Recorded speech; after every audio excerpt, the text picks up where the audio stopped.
Good evening, everybody, and we are back right here at Mr. Tipple's recording studio. My name is Nick Rossi. We're the Nick Rossi Trio. Thanks for sticking with us here while we sort out a few technical issues with the live stream. But we hope you can see and hear us now, and we hope you'll stick around for the next, I don't know, hour and a half or so while we play some more music for everybody. Before we get going too much deeper, I do want to first and foremost thank Mr. Tipple's recording studio for having us down this evening and for the opportunity to make music in a live setting for all of you good folks at home.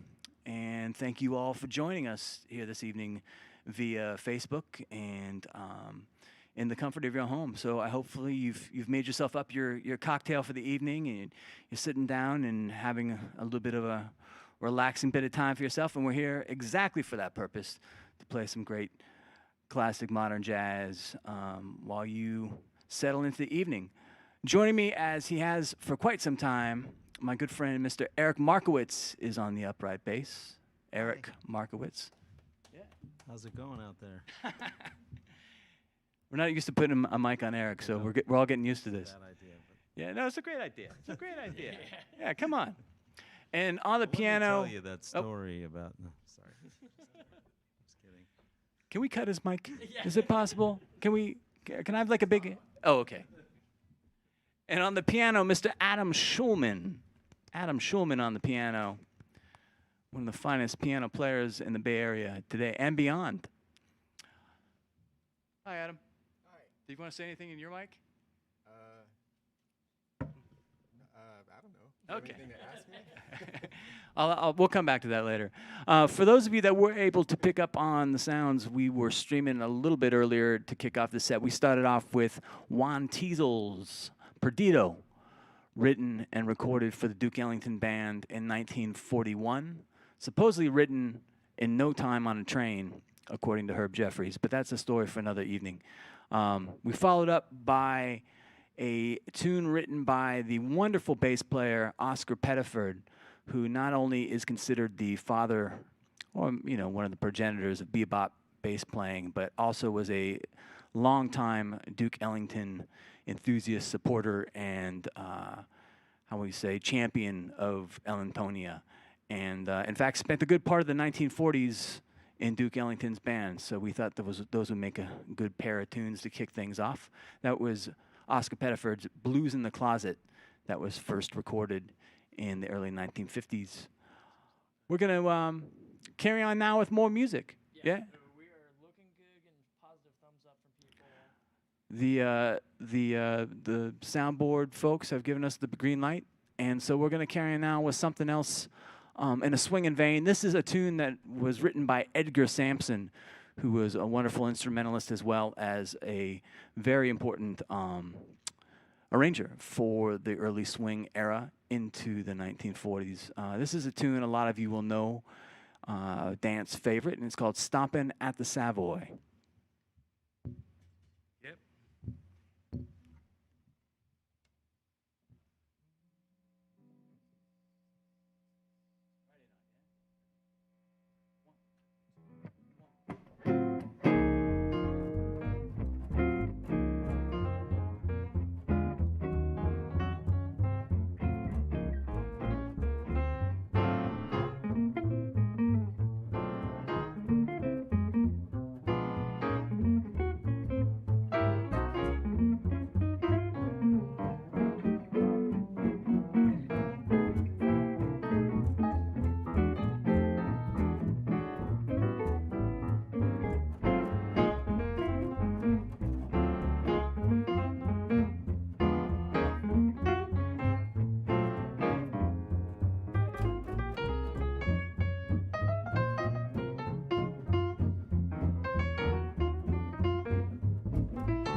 Once again, that was Stomping at the Savoy for anyone that may have missed the title. We're going to carry on with the tune. This is one that's not really, played that often anymore, and so we'd like to play it. It's a favorite tune of ours. It was written by Bernice. I never pronounced her last name, but I believe it's Pritker. And there's some wonderful versions of it, starting from the early 1930s all the way into the present day. And if you're looking for a really nice version, I strongly suggest you check out Mary Lou Williams' version from 1944, which is one of my favorites. This is called Lullaby the Leaves, and this is an arrangement we've taken from a Tal Farlow record from the early 1950s. We hope you like this one. Lullaby the Leaves.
All right. Thank you very much, everybody.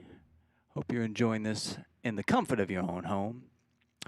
We're going to carry on now with a tune. You know, I mentioned Mary Lou Williams in conjunction with that last tune, and this is another number that Mary Lou Williams really enjoyed building her own improvisations and arrangements off of.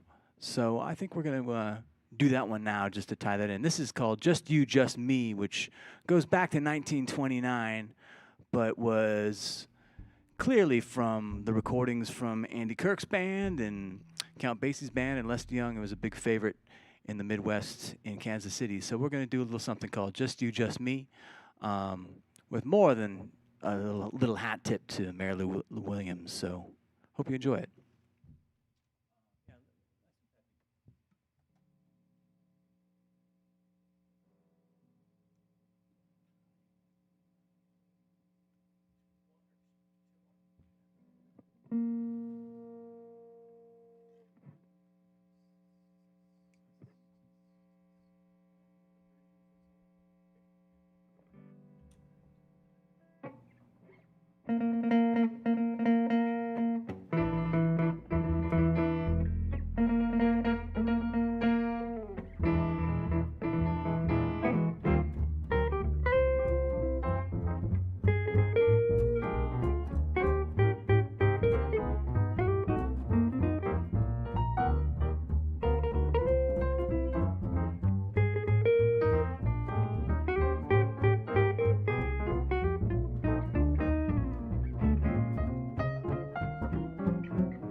Once again, that was Just You, Just Me, written in 1929, but performed all throughout the swing the bop era.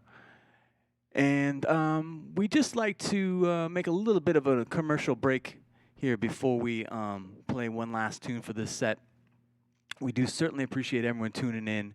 And we do understand that there's a lot going on in everyone's lives right now, and there's a lot of worthy causes out there, but we certainly appreciate any consideration you all are willing to make to that Venmo virtual tip jar. It is right above your right shoulder. Oh, Yeah, right there. right there.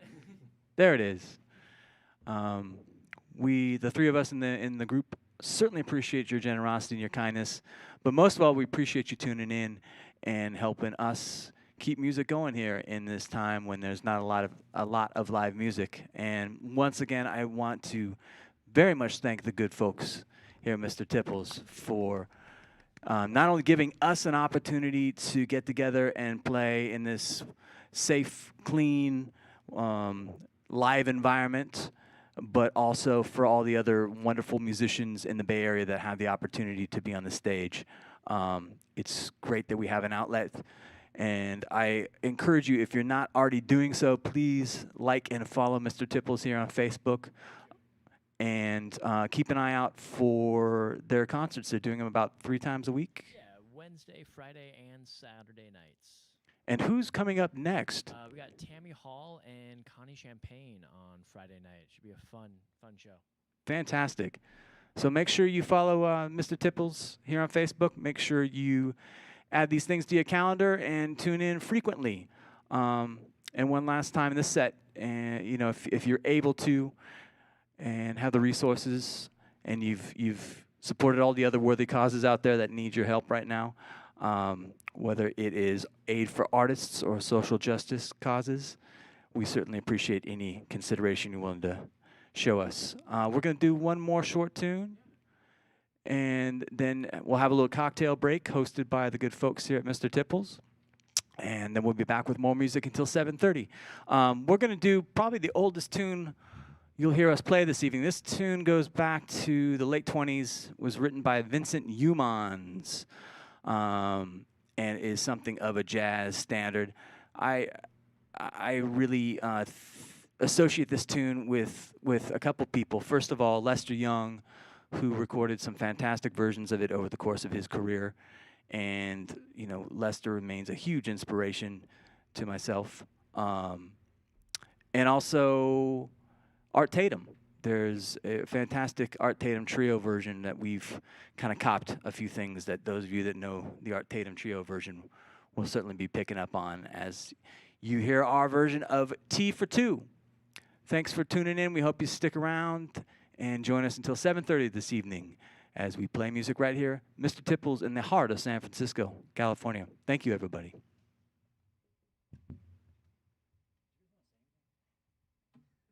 Thanks, Nick. Thanks, Mr. Tipples. One more time, that is Eric Markowitz and Adam Shulman. Their names are on your screen. Make sure you follow them as well. They're two of the best we have here in the Bay Area. So, I'm really happy to be playing music with you all.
Hi guys, thanks for tuning.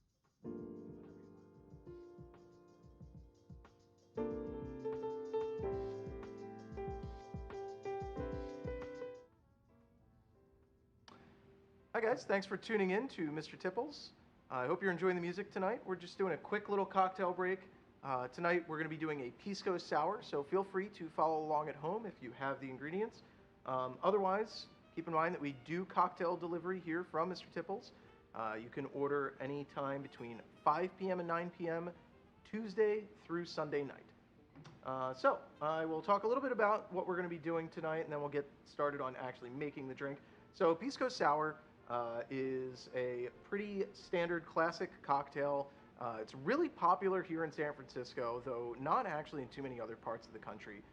Pisco is definitely more popular here than most other places, similar to the way Fernet is.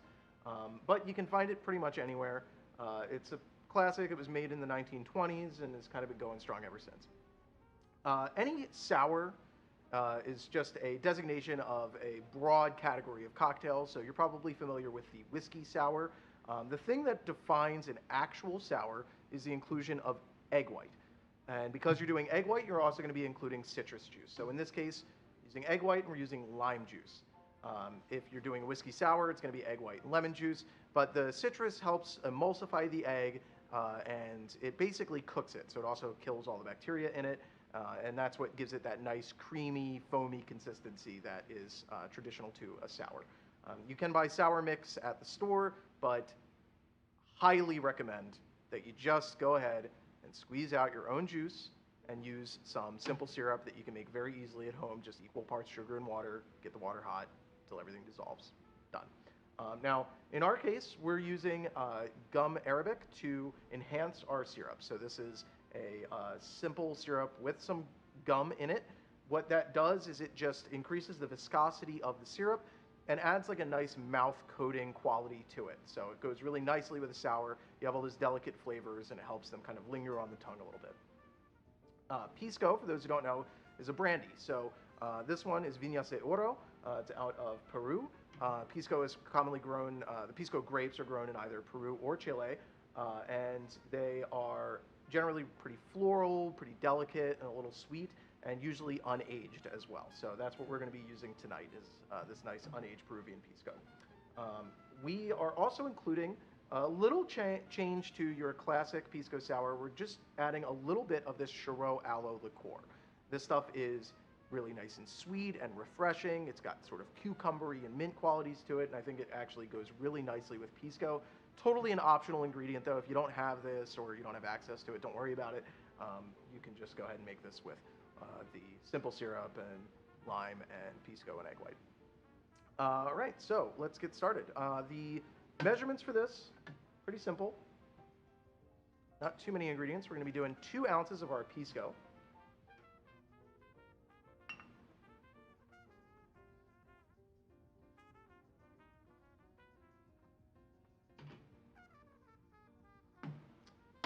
The Chirot, now again, this is pretty sweet, and the flavors are fairly strong, so we're not going to use a lot of this. We're just going to do a 1/4 ounce.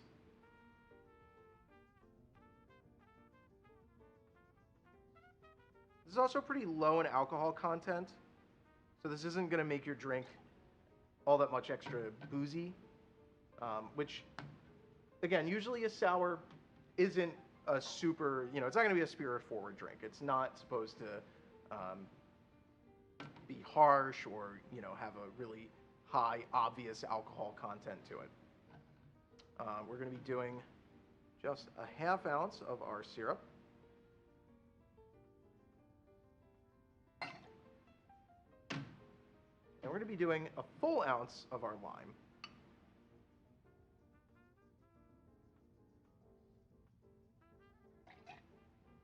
Right. Now we're going to set this one aside because I want to crack my egg into a separate tin from the one that I put the rest of my liquid ingredients in. That way if I get some eggshell in there, it's not a big deal. I can either fish it out or just get a new egg.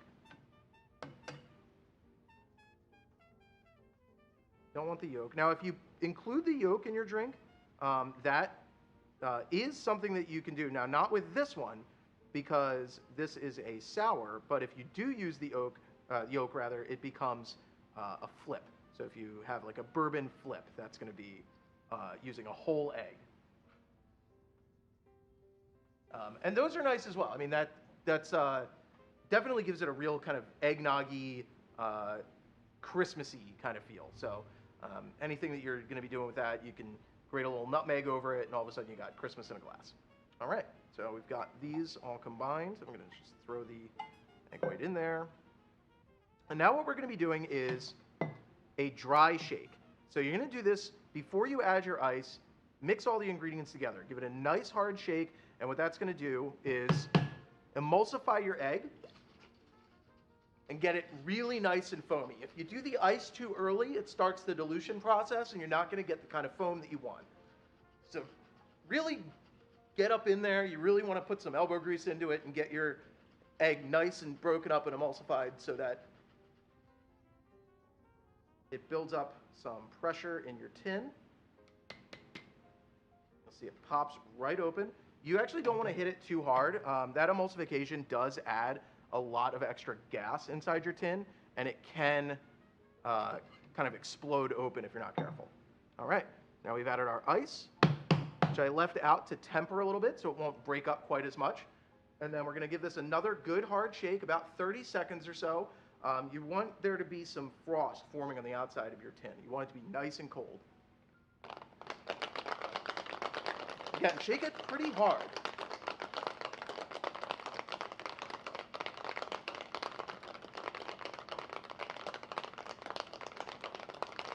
You want to have that ice kind of really pushing through all of the liquid, really moving everything around, exposing as much of the liquid that's in there to the ice so that your dilution is even. If you get really good at it, fun little technique is you can try to kind of round your ice out against your tin.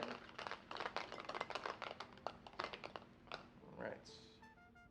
You might be able to see it. Some frost on the outside of my tin. That means it's nice and cold. Again, there's still going to be some gas built up in there, so you shouldn't have to pop the top too hard. All right. And we're going to be double straining this. Make sure that we don't get any ice chips in our glass. Don't worry, it won't mess up your foam. If we did it right, we should get a really nice fill line here. Perfect.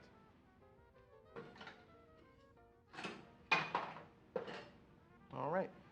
Now, last but not least, this is the thing that separates a Peruvian Pisco Sour from a Chilean Pisco Sour.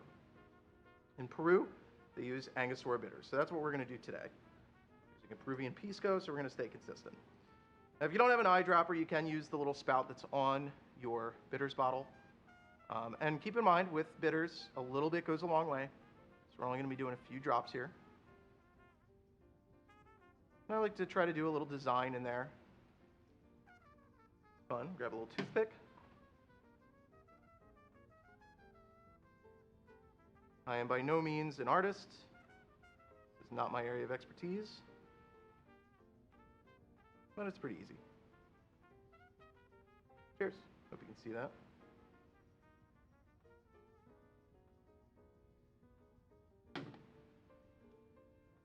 Delicious. Delicate, foamy, creamy.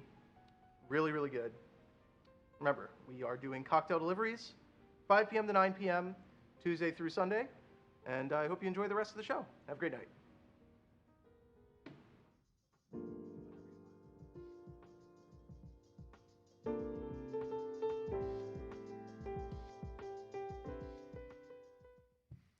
Welcome back, everybody. I'm Nick Rossi. This is the Nick Rossi Trio. We are at Mr. Tipple's recording studio right in the heart of San Francisco, California, where Van Ness and Market Streets meet. Joining me this evening is my longtime cocktail combo, which consists of, on the bass, Mr. Eric Markowitz. Yeah. Yeah. Too kind. You're too kind. Thank you. And on the piano, Mr. Adam Shulman. We should point out at this point in time, we're playing live on a real stage in real time, which is an absolute luxury for us musicians these days. But we'd like to once again thank Mr. Tipples and the staff at Mr. Tipples Recording Studio for not only giving us this opportunity, but providing a wonderful, safe, clean, physically distant, we've measured it out, situation.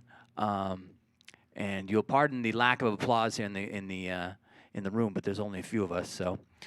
We thank you very much for joining us there at home, wherever your home may be, or wherever you might be right now streaming in, or streaming us in, as the case may be. We have a couple of commercial announcements before we get going at this last set of music for the next 30 minutes. I did want to point out that Mr. Tipples is offering to-go cocktails. Are you not? Yes, we are. Cocktails to go. Head to Mr. Tipple's website or delivery via Caviar. So, of course, you know, one of the things that we feel very strongly about is supporting all of these wonderful venues that we've played at over the years here in San Francisco, and all the efforts that they are putting forward to keep things going and humming on their end as we all get through this. So please do click on through to their page. If you're not following and liking them already, please do so. They now have music streaming live from Mr. Tipples 3 times a week. And Wednesday, Wednesday, Friday, and Saturday. Indeed, Wednesday, Friday, Saturday nights. So please tune in. There's a lot of wonderful musicians that are on the calendar, and so we look forward to seeing who's up next. Speaking of up next, we're going to play some music. That's what we're here to do. So we're going to carry on and open this second set, as it were, with one of my favorite tunes by one of my favorite guitar players, who's also kind of hopelessly obscured to some extent. This is a tune called Oops, My Lady by the great Mary Osborne, who was an early acolyte of Charlie Christian, originally from the Dakotas. Mary was, that is, but cut a lot of records in New York in the 1940s. So this is Oops, My Lady from 1946 by Mary Osborne.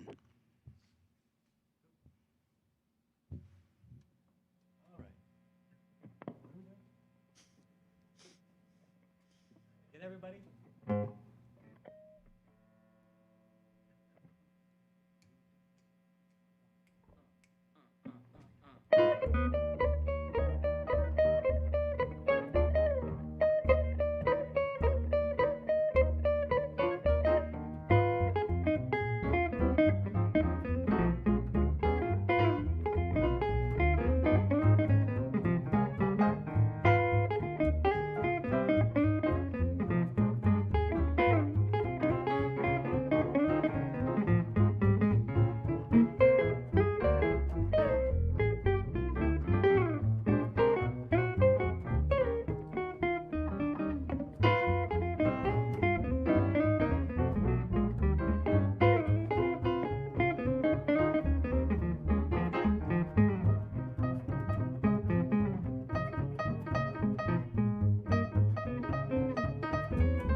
you.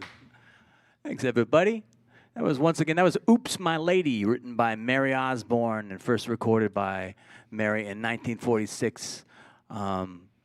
A kind of footnote, unfortunately, to the jazz world, but one well worth investigating. She left behind some wonderful records with the likes of Coleman Hawkins and Mary Lou Williams. So check out Mary Osborne if you get the chance. We neglected to play a proper ballad the first set, so we're going to remedy that right now by doing one of my favorite tunes, both to listen to as well as to play. This is Johnny Green's Body and Soul that was originally written in 1930 and published that year. And, of course, made famous by Coleman Hawkins' recording nearly 10 years later, which is kind of the penultimate jazz recording of Body and Soul. But a lot of wonderful people have done it over the years. And one I'd like to point everyone's ears to is a personal favorite of mine. It's the one by the King Cole Trio, cut in the mid-1940s. And anyone that knows the King Cole Trio can tell by not only our instrumentation, but our approach to this music, how much of an influence Nat King Cole, Oscar Moore, Johnny Miller, and the King Cole Trio are on this particular ensemble. So we're going to do Body and Soul with a little bit of a nod to Nat King Cole.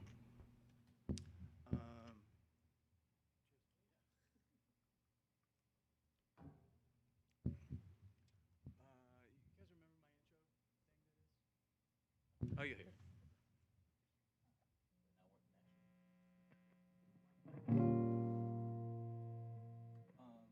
Adam Bridge and first solo, yeah. Adam and like. Okay, yeah.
Thanks, everybody. That was Body and Soul, written by Johnny Green, published in 1930, and performed by us right here in 2020 at Mr. Tipple's recording studio in San Francisco. We're gonna carry on with something else that's associated with the King Cole Trio, at least in my mind, which is the Dorothy Fields and Jimmy McHugh tune called "Exactly Like You."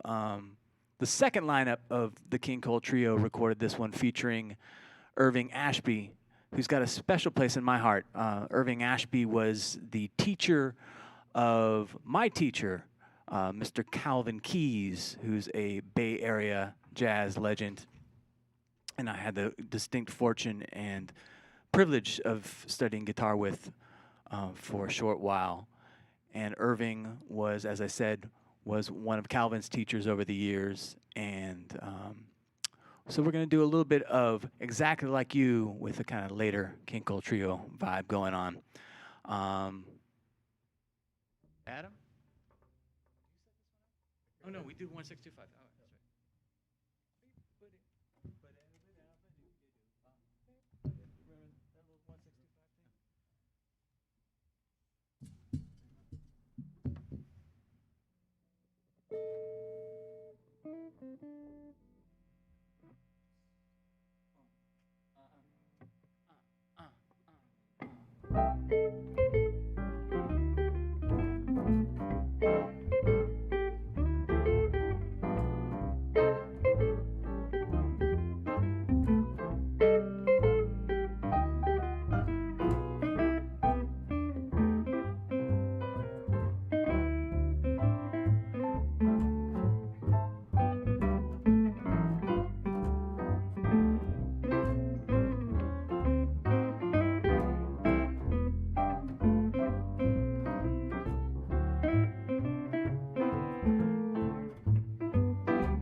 All right, once again, that was exactly like you.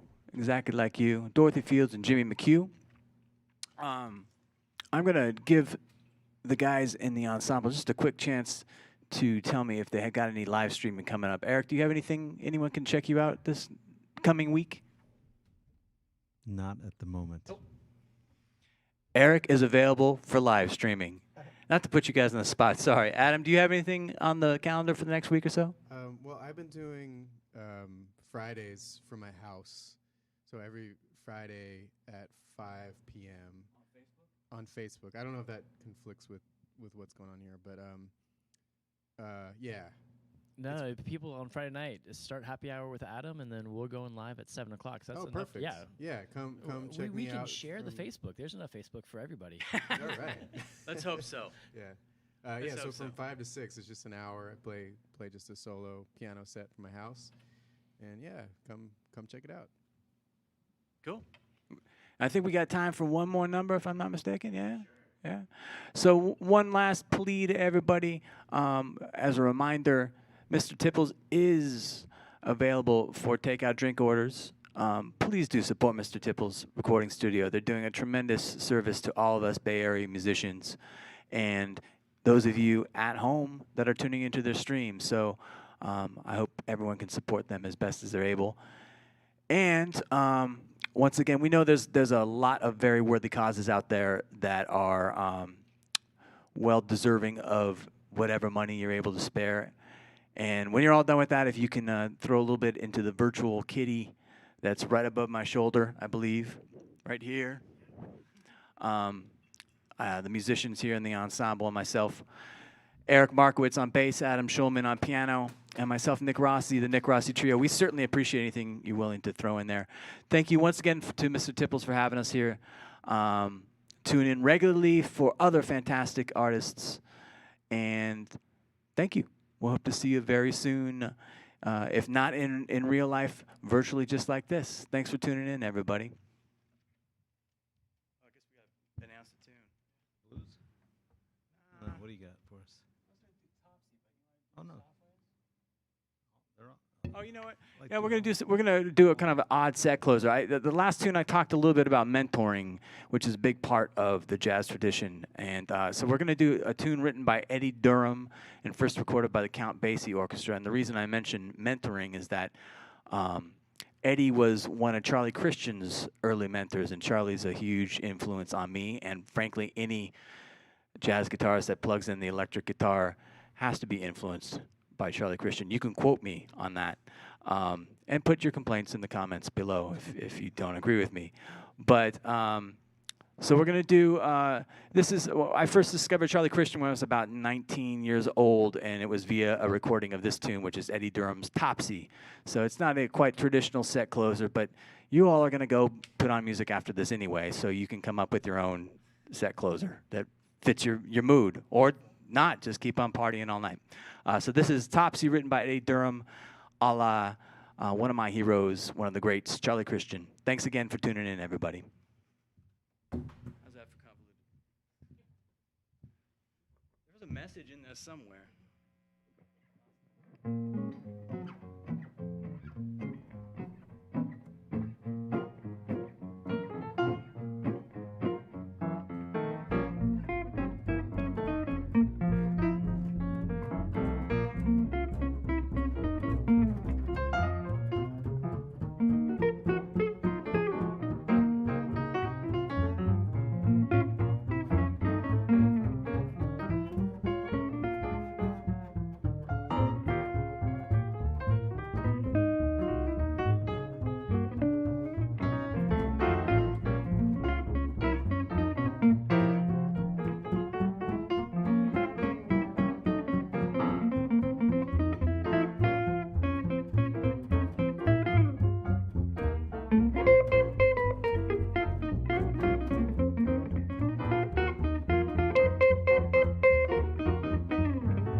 Thank you.